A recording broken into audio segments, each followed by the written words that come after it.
I have a gripe with you. Okay. I have something I'm mad about. Yeah. You selfishly took time out from like your very limited obligations. Yeah. Which include going on the podcast, which is fine. Yeah. Sure. But also sometimes appearing on the show. Yeah. At a time, and to be fair, you did not know that this was going to happen, where aviation news was more important than ever. Your expertise was needed. Yeah. Your expertise was needed because, like, when I saw Tim Pool and all of these Republicans, oh no, they chimed in, start talking about how like it's actually because airlines are hiring like gay people and black people and like women. They were saying that? They were saying DEI is the reason why airplanes are crashing. What? Or just like, you know, the diverse hiring practices. Yes. And brother, have you flown on a plane and met the flight attendants? I'm so mad that you were not here for it. Like, as soon as I saw that, I literally was like, I have to tell Austin because he's going to lose his mind. Same with Murat. I immediately hit up Murat too. But like, you not being on the pod, on the last episode of the pod where we discussed like cruises and also, you know, plane related shit, it's frustrating. Okay, aviation. Let me tell you something, Tim Pool. Aviation is one of the gayest. Well, you haven't even seen it. No. Aviation is one of the gayest industries on the planet. They were more so talking about DEI as in like not just gay people, but like women. But let me finish. Let me just assume they said gay people because I want to get this point out and make it sound good. Aviation is one of the gayest industries on the planet. Not just the flight attendants, the pilots, okay?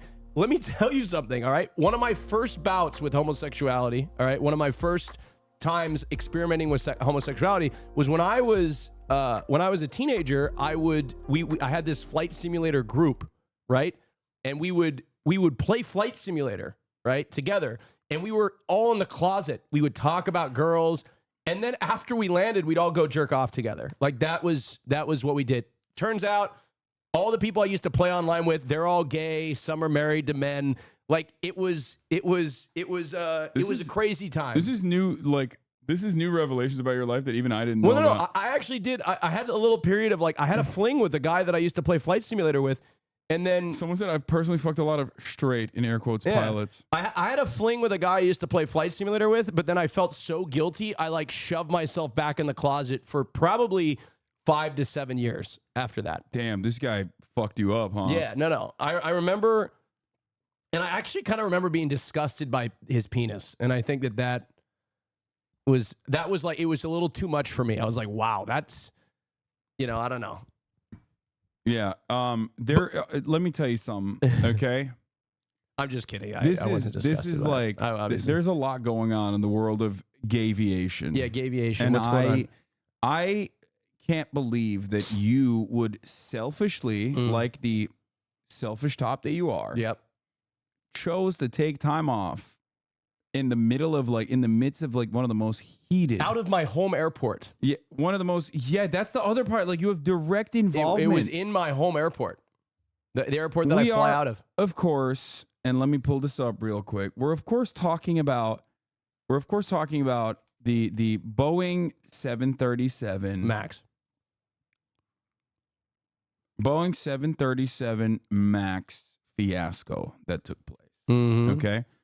For those of you who still don't know exactly what happened, okay, let me see if I can find the video real quick. Okay. God, I can't find anything like this. It's like not easy. Twitter has gotten so much worse. It's like impossible to find shit. You know what I mean? Like I can't find anything. Like this sucks. Like it just the Tim Pool DEI, like you'd be able to search it and then find the video quickly back in the day. Anyway, that's a totally irrelevant thing. I flew on the 737 MAX 9 the day before that incident. On Alaska Airlines. The day before I flew the MAX 9 from that airport. No, not from that airport. Oh, I would have never. So that flight was an Alaska Airlines flight from Portland to Los Angeles, a route that I frequent. But this particular plane, I would have never been on. I would have never been on that plane. I would have never been sitting there. And also, I would have never been flying to Ontario. So I would have probably never been on that plane. Okay, well, regardless, the Boeing 737 MAX 9 is what we're talking about, specifically because the Boeing 737 MAX 9, Yep. which gets outsourced by Boeing, for the record, to other, I guess, lesser build quality outsourcers that are much cheaper, right? Had an issue from the flight that you were talking about, right? The flight that you were talking about took off, and very quickly the door, where there was supposed to be a door, yes, I know what happened. Exploded, basically. Didn't It just explode. like flew out. Just flew out. Now, normally there's an emergency door there Not on necessarily. some of the planes, but obviously some commercial airliners choose not to put a door there. So they put what is known as a door plug in that space, right? So there's no like connection from the pilot from the pilot to that area. It's just a part of the plane functionally, right? And turns out, yeah, it gives them extra seats. That's a big reason why they do it. Whatever, okay? Classic shit. Now, the plane didn't crash. However, they immediately landed all the 737 They grounded them, yep. MAX 9s. Plane didn't crash. Yeah. It was a cabin depressurization. Yeah.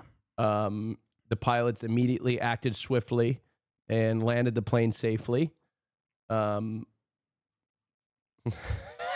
This is your thoughts. It seems as looser than the door on a 737 MAX 9. I was stoned. This is on the 16th. This is 3 days ago. Were you still on the cruise? How could you have been stoned on the cruise? Did you bring drugs on the cruise? Look, what? I didn't bring drugs on the cruise. You're an international criminal. No. I didn't bring drugs on the cruise. Yeah, That's okay. ridiculous. Mm-hmm. That's ridiculous. I would have never brought drugs on the cruise. There's no way. Oh, wow. Not something that I would do. Yeah, because that would be international drug trafficking and like very illegal. No, I just don't do that. Wow, smuggling drugs on international waters. Well, technically, there's no there's no real regulation. No, I didn't do it. I didn't do it. Prove it. Okay. Well, regardless, we're digressing. Let's get back to the main story at hand here. So, conservatives saw this as an opportunity to do what they do best, which is yell about, non-white, non-straight, non-male people. And quickly, the aviation experts over at Tim Pool decided, and does anyone have the clip that I'm looking for? Quickly, Tim Pool decided this is DEI. That is the reason why this airplane crashed here. Or not crashed, but was forcibly landed. Here, let's take a look at what he had to say. I want your take on this. And this is like now the meta. Everyone is saying that it is DEI initiatives, diversity, equity, and inclusion initiatives that these massive companies are taking on. Why is he wearing a beanie? It must be so cold in his room. Yeah. Well, that's also DEI, being bald. The voice All right, recorder let's see. on that flight was erased. The question is why? Now they'll come on and say, oh, it's just an accident. It's an accident. But I wonder if there's actually some malfeasance in that right now it's an argument that the planes are no good. Following this report, we've got new information that loose bolts are found on door plugs on grounded United Airlines Boeing 737 MAX 9 jets. These door plugs are areas of the plane. They're not emergency exits. They're optional. Some they do use, some they don't. I'm wondering how much of this is actually the planes are bad, or are we looking at a diversity hire problem where we have these pilots who are incapable of doing their jobs? Oh my God. And so you're getting pilot error. Oh my God. Oh my God. I knew you would love this. Oh my God. This is such a good story. Wait. I thought he was going to go the route. Of saying that like the manufacturer diversity hire. Yeah. He went the pilot route? Yeah. Because I know the pilot was a woman. This is why he's going that route. Yeah. The pilot was a woman. Yeah. Oh my God. No, but what's That's really insane. What's really pilot funny? error? What's That really the door funny? blew off? It's hilarious What? because I let's just say on background got information that is still publicly accessible. My God. To see if there was any physical way that pilot error could have contributed to this. No, I could have told you that right now. No. There is no physical way that the pilot error could have contributed to this manufacturing failure. Of course not. Of course not. But that didn't stop Timothy Poole from fucking making this assertion. There's no physical possibility that the plane could be... oh, my God. It's so stupid. But, like, here's the thing. These guys are obviously incredibly dumb and incredibly fucking, like, bigoted. Are you fucking stupid? And that's why it doesn't matter. The truth does not matter. It's ironic because he's looking at an actual story, right, that covers what the real issue is. The real issue is corner cutting.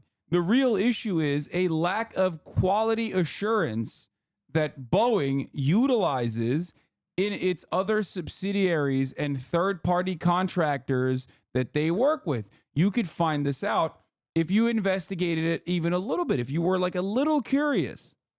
Also, the pilots don't, the flight attendants have to lock the doors manually. And first of all, this door is not a door. It's you can't even see it. It's not even, there's no button or lever or anything. It's just it's plugged.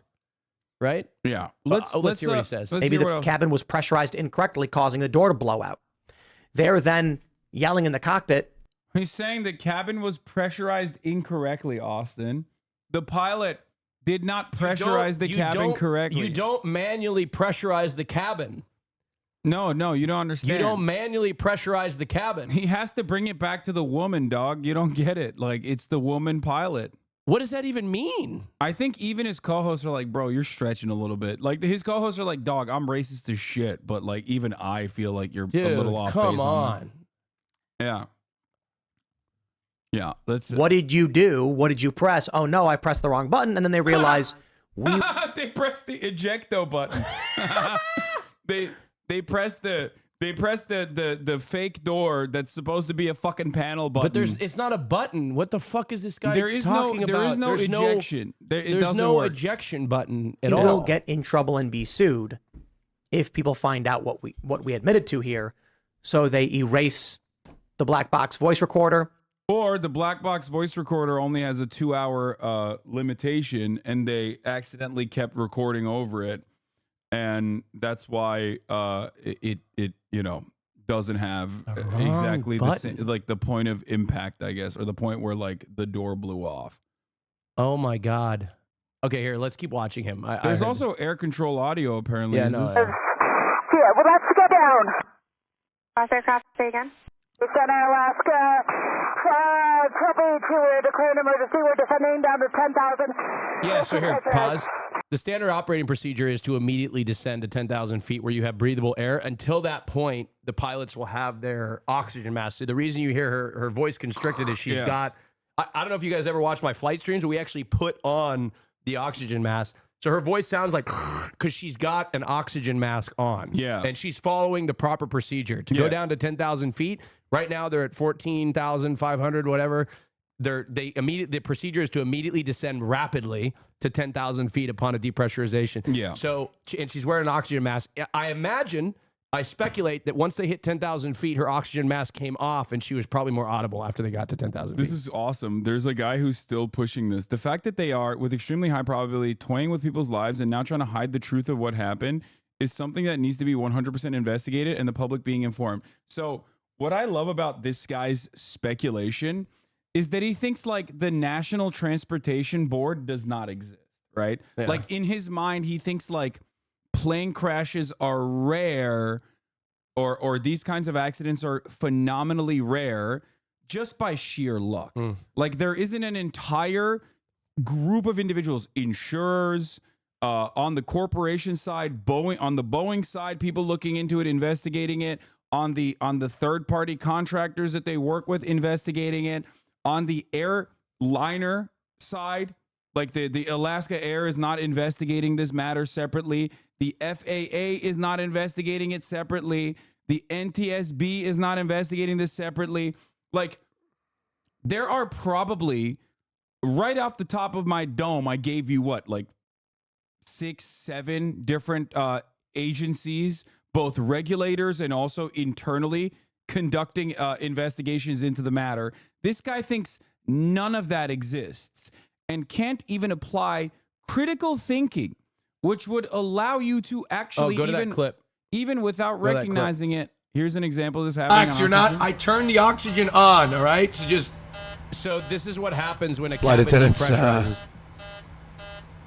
So here, stop. So this is what happened in Flight Simulator when I failed to turn on the what they call them the packs. I forgot to turn them on, which is what provides oxygen to the cabin. Austin, this is you're ruining the argument I'm trying to make by being a bad gay pilot. Well, I know, but this is what I'm trying to say is, Austin, the argument I was making is that gay pilots are just as good as straight. No, I know, but what I'm trying to say is that this was not a case of this is not a case. If Tim Pool sees this video, it's over. I know, but this is not, you don't, but hold on. If you turn those off during flight, first of all, you wouldn't. The plane would notify you, and you wouldn't rapidly decompress. It would be a slow. This is what happened. This is what people alleged happened on MH370, right? The Malaysian airline plane, the ghost plane disappeared, right? They allege, right, that there's a theory out there that the pilot suffocated the cabin by turning off those packs, what they call them, like the packs. Don't worry, it's gonna be okay. Right? The beeping, slowly, you're not the cabin dead. Would depressurize. There would be alerts in the cockpit, but everybody else would slowly lose consciousness and pass out and eventually die. Hey, thank God I didn't. Thank God I didn't say I'd gift Hasan 100 subs this time. You're not dead. Let me tell you why. On your streams, you make challenges where you're supposed to give me subs? Well, I basically said that if you survive the flight, I will give the 100 subs, but everybody survived because we're at 17,000 feet. Everybody would have lived, right? Like I wasn't doing it right. Like you definitely should have descended. I wasn't following procedure because it was a simulator, but anyway, go back to the thing. This is irrelevant. 17,000 feet. You can see, you can kind of breathe at 17,000 feet. So proper protocol, as Austin pointed out, but did not follow through on his own. Yeah, okay. But Flight Simulator was in Flight Simulator is immediately descending down to 10,000 so that you no longer need oxygen. But like you don't need assisted oxygen, I guess. But that would be the alert that they would hear in the cockpit. That's what they heard when the cabin depressurized. Yeah, is when they heard that alert and immediately get oxygen mask on and then immediate descent. Yeah. So, here, let's watch this. Let's keep going. Roger. Descend and maintain 10,000, and when able, give me the nature of the emergency and your intentions. Portland, Alaska, or Seattle, Alaska. 1282, we just depressurized. We're declaring emergency. We need to descend down to 10,000. Alaska 1282, Roger. Descend and maintain 10,000, 10,000, and when able, state your nature of emergency and your intentions. We just depressurized, descend and maintain 10,000, and we need to return back to Portland. 1282, Roger. Descend and maintain 10,000, and Portland altimeter 3023. Yeah. 3023, flight pivot heading to Alaska 1282. And Portland, Notice how the air traffic control is also a woman. I feel like DEI is taking over everywhere. You know what I mean? It is incredibly hard to speak with those masks on. They're incredibly suffocating. And everybody sounds like that when they talk into them. Yeah. I think this is another testament that we've devolved into we've descended into madness, complete madness on this, where as things like marginally get worse and worse due to the obvious fault of capitalist corner cutting, like a constant necessity for cost-cutting measures being implemented, which of course eliminates redundancies like quality assurance in an industry that is supposed to have redundancies because they're fail-safes. Right? All of that is the real reason. I can tell you what the actual reason is. these are faulty door plug. These are faulty door plugs that were installed by a third-party contractor that Boeing very likely hired specifically because they didn't, have the same. They didn't put in the same measures, like the same quality assurance measures that you normally would have. This is my speculation. This is what it basically is pointing to, the problem itself. Yeah. Looks like they took off from one way, 28 left, right at Portland right there. You see that? Took off from 28 left. But of course, the irony is that, you don't want to think about that. Okay. You don't want to think about that. You don't want to think about the fact that like Boeing's profit seeking is putting passengers in danger because they're spending more of their capital on stock buybacks rather than actual implementation of quality assurance measures or manufacturing this stuff in-house. And boom, what do you know it? Lo and behold, Boeing is no longer a real manufacturer of things, okay? Manufacturer of planes or any kind of like new tech or even old tech. It's basically just a what the hell is this? It's basically just a financial corporation. That's it. It's basically doing finance capitalism to a T. And obviously, another byproduct of this is the fact that it's losing out to Airbus big time. Airbus and Boeing are basically the only two major airplane creators, right? I mean, the two companies that make airplanes on this planet. Pretty much. Airbus is the French French company. French European. And Boeing is the American corporation. And Boeing has implemented and been able to like successfully deregulate and implemented significantly worse cost-cutting measures than Airbus seemingly. And that's why we are at this, It's interesting to me because Airbuses on paper make me a little, I think anybody that were to objectively look at Airbuses on paper versus Boeing's on paper, it seems to me that I would feel more safe in a Boeing because of the fact that there's like, if all your hydraulics go out, there's a pulley from the yoke that goes to the back of the plane and to the wings that you can actually physically fly the plane when you lose all power. You can hand fly the plane technically. With an Airbus, if you lose all that, it's like it's a fly-by-wire system. So if you have an electrical fire of some sort, and I'm sure there's redundancies and things like that, the Airbuses are a lot more difficult to. I don't even know how they would be recovered if you had some sort of catastrophic fire or failure of the electrical system. Which I don't. So on paper, you would think that a Boeing would be safer. Also, I will say, due to the fact that of the systems of the Airbus is much easier objectively to fly than the Boeing. The Airbus is, and I've flown both of them. I've flown the Airbus full flight simulator and the Boeing simulator. The Airbus is much easier to fly, which probably makes it more efficient for airlines to train their pilots on. The entry level to fly an Airbus is a lot easier than a Boeing. I'm guessing probably the training is still as sophisticated, but it's much easier to fly an Airbus. The plane does a lot of the things for you that a Boeing won't do. So they're probably getting their ass kicked on that front, and then also the fact that Boeing keeps having these missteps. So it's interesting to me because, I've always held the, not saying that Airbus pilots are bad pilots, but I've always held the belief that I think that Boeing pilots, generally speaking, they're flying a plane more and they're a little bit more, they're able to keep I'm not saying they're more skilled necessarily, but their skill set is a little bit more polished because they're actually flying the plane more than the Airbus pilots. The Airbus pilots, everything, a lot of it's controlled for you. The plane trims for you. It balances itself out for you. The Boeing, you have to do a lot of that stuff manually. So your skills, I think, stay a little bit more polished as a Boeing pilot. I don't know, just someone is trying to say Boeing had to cancel certain quality specs because the guy who oversighted them during COVID died during COVID and no one knew what he did, so they just cut out the requirement.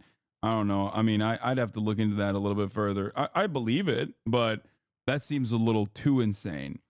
But yeah, ultimately, Chad, there's scroll up. A real pilot wanted to say something. What? Go up, scroll up. As an airline pilot, it's so funny how Austin knows more about airplanes than some real pilots. Yeah, he is a plane autism. It's the only. It's the only thing I'm smart about. Yeah, that's why I was frustrated that he like selfishly went on a cruise in the middle of like. Well, I think that was I cursed you, the aviation when industry the world by going needed on a him boat. when the world needed him the most, he vanished. Yeah, you cursed the aviation industry by quitting your usage of the aviation industry. And I want to say this to Tim Pool. 2 recent catastrophic depressurizations that potentially catastrophic depressurizations. The first one was a Southwest Airlines plane that happened, I think it was 2 or 3 years ago, right? That happened 2 or 3 years ago. And then this most recent one, both times women captains, both times heroic efforts by the pilots to land the plane safely. Yeah. The unfortunate situation in the Southwest Sun, there was 1 life lost because they got sucked out of the plane.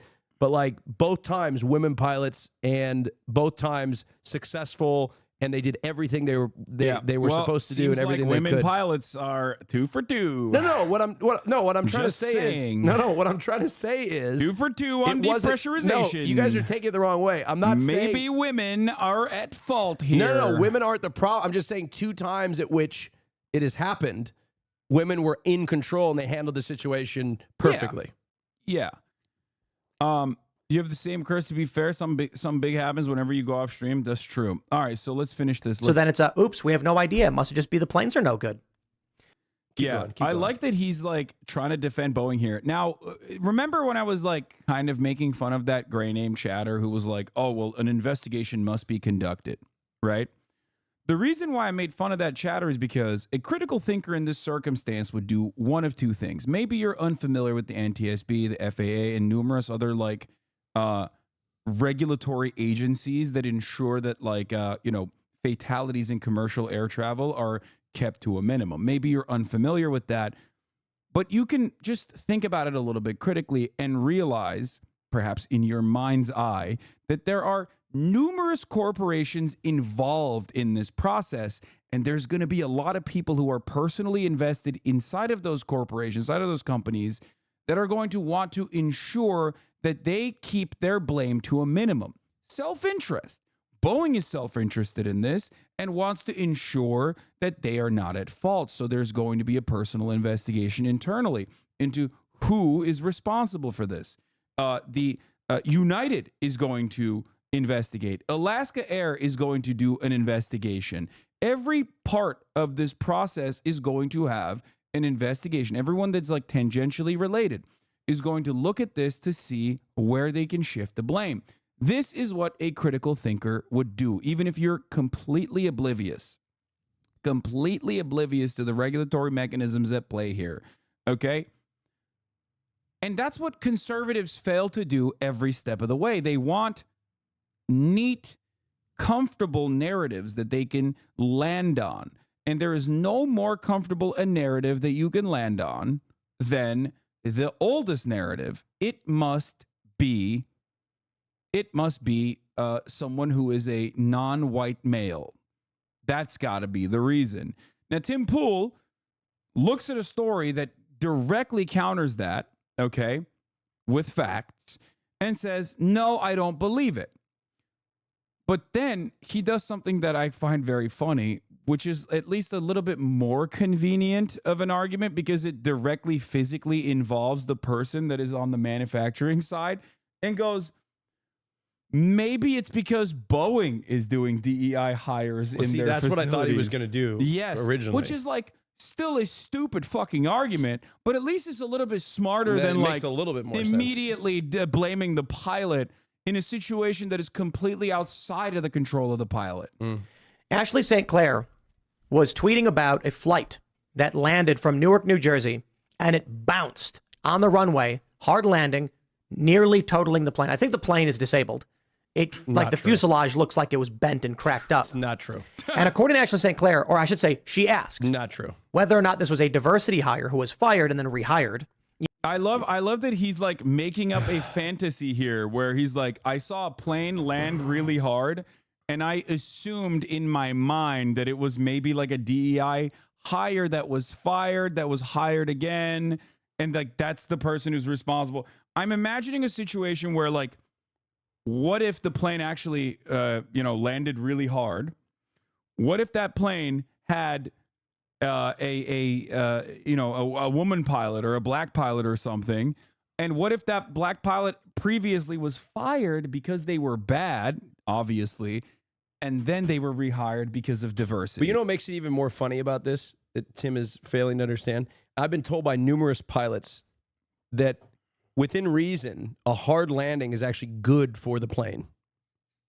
It's good for the plane. What? The plane likes it? I don't know why, but I've been told by numerous pilots like it feels good as fuck. A firm landing. It feels good as fuck for the plane when it lands firmly. A firm landing is good for the struts and the landing gear. It's good for the plane. And look, it may sound ridiculous, and I don't understand the reasoning by it, but it's a good solid landing. Also, the planes are built and designed to take a tremendous amount of stress when they hit the ground.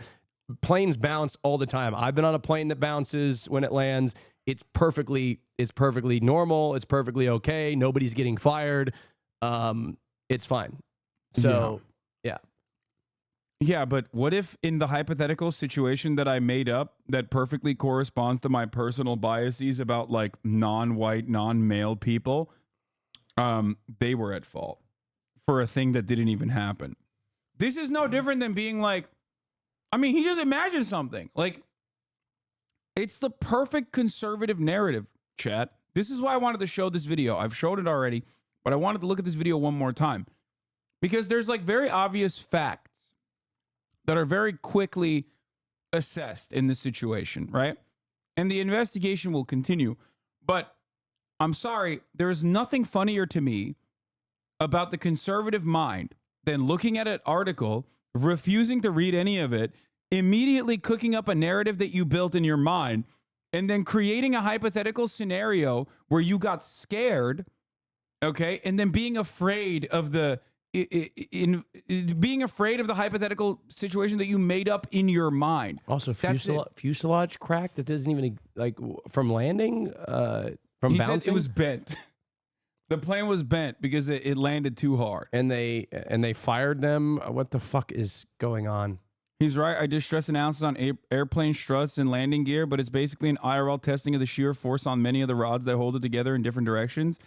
People think landing gear are like our legs and might buckle in a different direction, basically anisotropic, whereas landing gear are meant to be isotropic and take forces in all directions, which is why a 90-degree turn landing never buckled once. So see, that's the actual, I didn't know why, but that person came with the actual explanation for why these pilots were saying a good solid landing is good for the plane.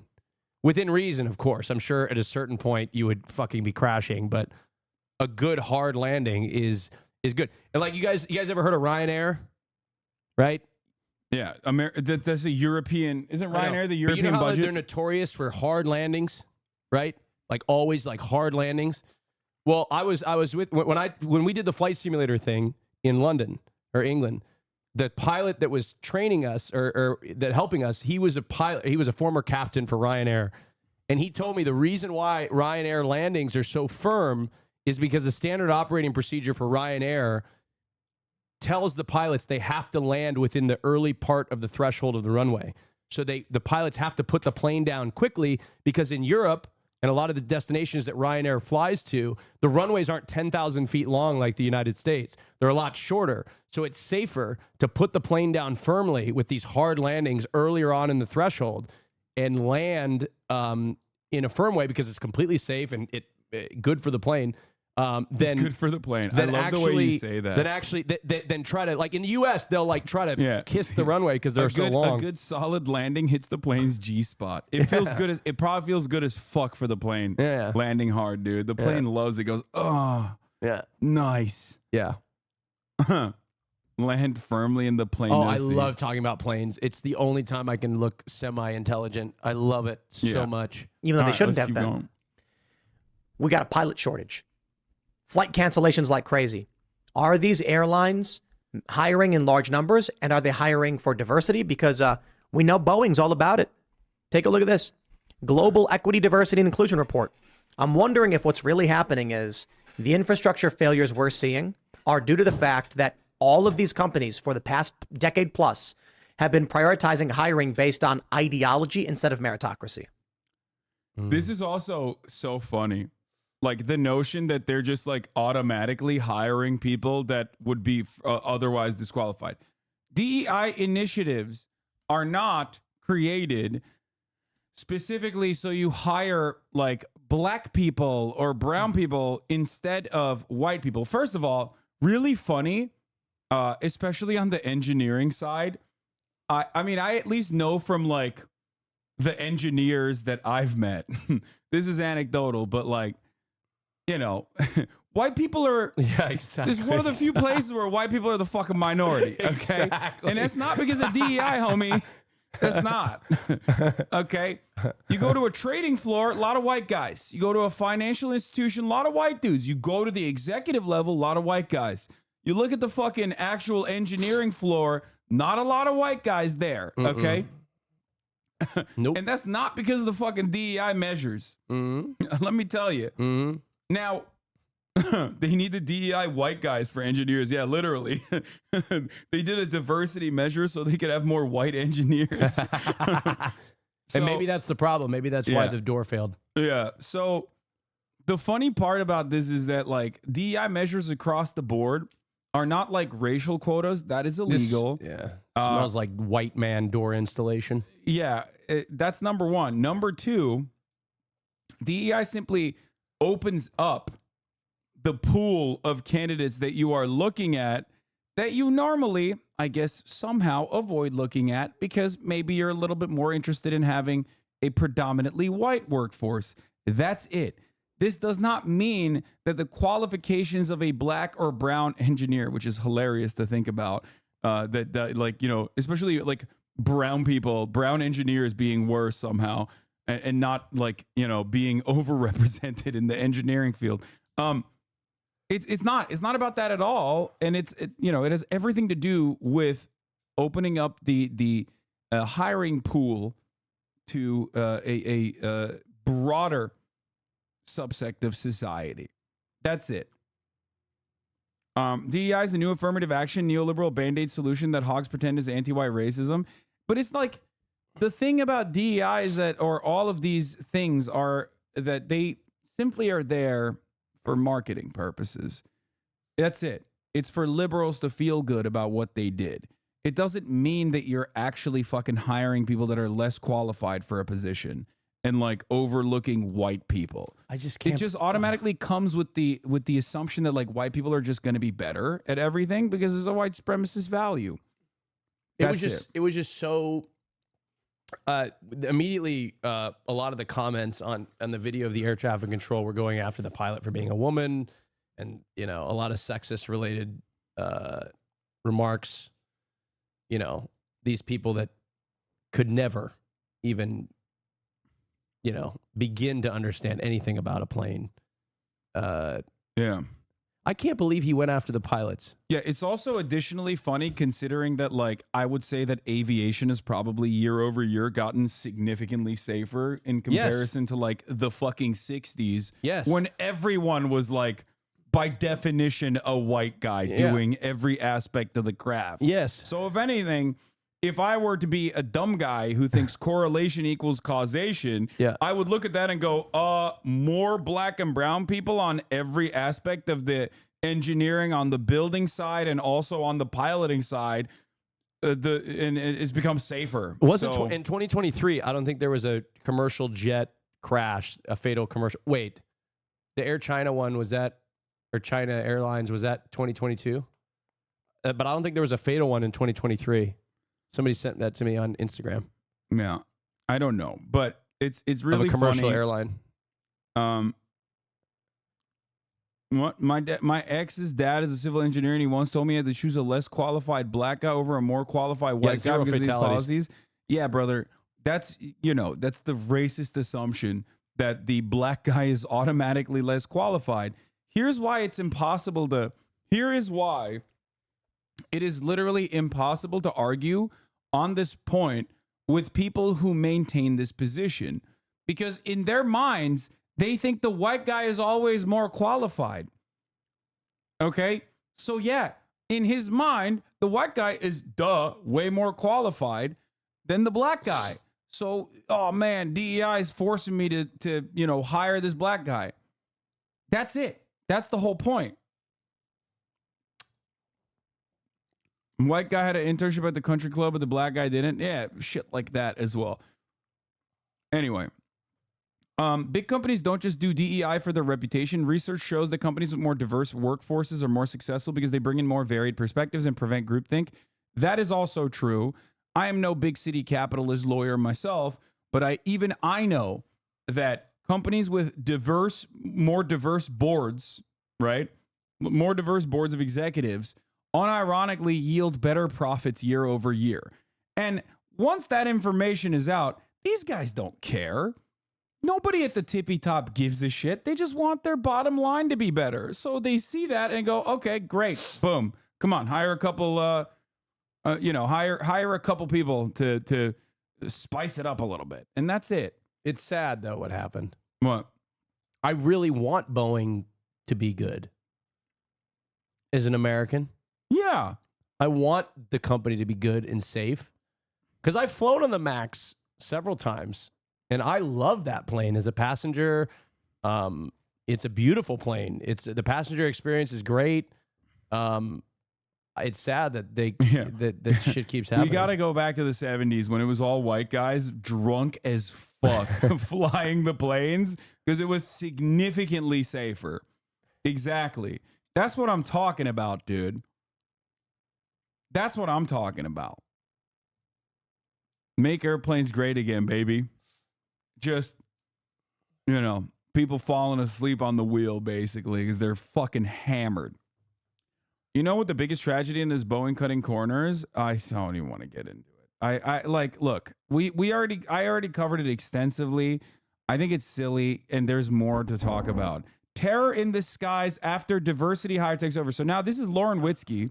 Yeah, I know, but who is literally she says she's a Christian nationalist. Like, she is literally a white supremacist. Okay? I love the notion that you look at anything that is going on in the world and immediately the first thing you think of is like, oh, something bad is happening. It must be like a non-white person that was hired. Like, oh man, top of the hour ad break came 3 minutes before the top of the hour. Must be a diversity hire. Oh, I stepped on a Lego. Must be a diversity hire. It's just such a comfortable narrative to constantly repackage. Okay? So that you can feel comfortable knowing that you won't see the top of the hour ad break, but you will. So prepare for it. At the top of the hour, there's a 3-minute ad break. Prepare for it by subscribing for $5 or for free with a Twitch Prime. Okay? Prepare for it by hoping that you'll get gifted a sub if you're lucky. Okay? That's it. And then you won't have to sit there, their dick in your hand, complaining about diversity hires. Okay? Oh, this is so stupid. How do you argue with these people? Here's the 3-minute ad break now. ACAP for Cutie, thank you for the 5 tier 1 gift sub. You can't argue with someone that literally looks at something that's happening in the wild, has no other contextual clues into what is actually the responsible party, and immediately goes, black people. You can't do that. It's just, you can't argue with this person. Also, it wasn't terror in the skies. A 747 has 4 engines. Oh my God, it's on fire. Like, imagine she's the one who filmed it. Oh my God, it's on fire. Must be black people. They landed. Yeah, they landed safely. Yeah. Borlo, thank you for the 5 gifted. Oh my God. Sorry. It's on fire. Mom. Yeah, and then it's not because they probably put the engine out Holy shit. by calmly following the standard operating procedure and then had 3 other working No, engines it's still doing it. and then landed safely. Is that what happened, Hassan? I don't know the details. This just happened. I think that's what happened. She goes, look. Diversity hires now checking for fuel lines. Diversity hires now performing the safety checks. Diversity hires teaching you how to use an oxygen mask. Diversity hires in the driver's seat. The glory days of flying are over. Time to get an RV. All right, bitch, get a fucking RV then, okay? Take your dumbass into RV town, okay? Instead of flying everywhere, take an RV. I don't want to sit next to your nasty white supremacist ass on the fucking plane anyway, okay? Take your dumb ass down to the fucking RV store and get one, okay? it kills me. Scroll down. Miami Airport. As if the airport hiring has anything to do with what happened. Yeah. Number one. Number two, have you seen Miami? It's like a. Have you seen the demographic of Miami? Of course. It's a diverse Miami's incredibly diverse. Okay, talking about but Miami also is like, they move at a different speed over there, so maybe I wouldn't bring up that they're all diverse there. Wait, what do you mean? Did I say something wrong? No, I'm just making a Florida joke. Oh, okay. Well, I mean, there's other things you could say. No, the better example would be like, looking at I don't know, like Turkish Airlines, right? And being like, wow, look at all these fucking diversity hires. Yeah, that's what I'm saying. Like, what about other countries that fly planes? I can't believe that, in every other country, there are diversity hires everywhere. Yeah. George Santos' campaign funds, thank you for the 5 gifted. My Bourbon Gamer, more up dog, thank you for the 5 gifted as well. Lots of gifts coming in. A lot of diversity gifts. Hasan, I have to go. You have to leave? Yes. Oh, wow. Did you want to cover anything else with me? Well, no, it's all good. It's just like a lot of you DEI. Want to go back to... This is in the pocket of like everything you care about. An American Eagle jet slid off the runway of Rochester International Airport in New York, causing a stir among emergency personnel and various agencies. The incident occurred at Frederick Douglass Greater Rochester Airport, where an American Eagle flight operated by Piedmont experienced a slide off. It was a diversity hire who was de-icing the runway, obviously. Yeah, with 53 passengers on board, no injuries have been reported so far, and crews are actively working to remove the aircraft off the runway. They were probably gay, using gay de-icing equipment. They were actually using. You know what? I got it, Hasan. They've been hiring these gay de-icers, right? These gay de-icing drivers. And they want to skate on it. No, but more importantly, they've been mixing up lube with de-icing equipment. Yeah. And they've actually been laying down Swiss Navy lubricant on the runway, which is leading to the planes sliding off. Yeah. That's they just, what those I think damn is happening. gays, they can't control the ice, man. They see the ice and they're like, I'm a figure skater. Yes. That's the gayest thing one can do. Yep. So that's it.